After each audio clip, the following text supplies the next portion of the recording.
And God bless you if you're going through some type of a divorce, or if you find yourself suddenly single. That's a horrible place to be.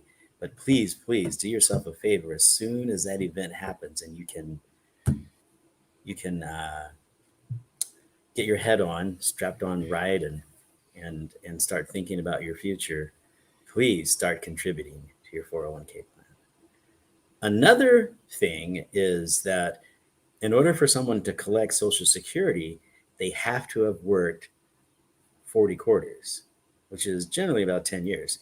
So if you've never worked and you've never collected Social Security and you find yourself divorced, you really need to get that job, Mm-hmm. right? You really need to do something so that you can collect Social Security.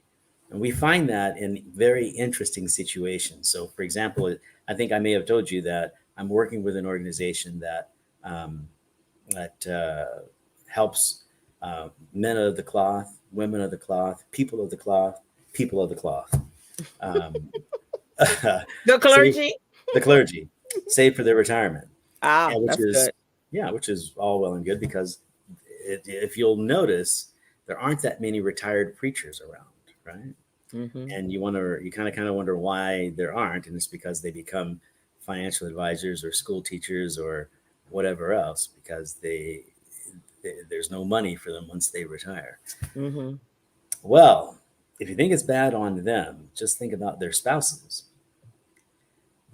who have never worked formally outside Mm-hmm. the home, Mm-hmm. except for when they've done all kinds of amazing things in the church. But Right. unfortunately, they did those things without pay.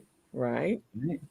And now, when it's time for them to get to the point where they're feeling too old to work, since they didn't contribute into the Social Security system, they don't get to get money out.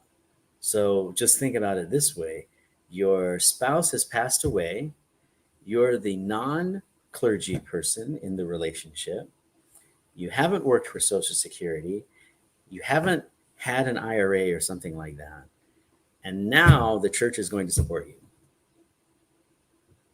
Maybe not. Maybe not. Mm-mm. So you're Mm-mm. in a tough spot. So if you're listening to this program and you are of the clergy, get your spouse some kind of savings thing.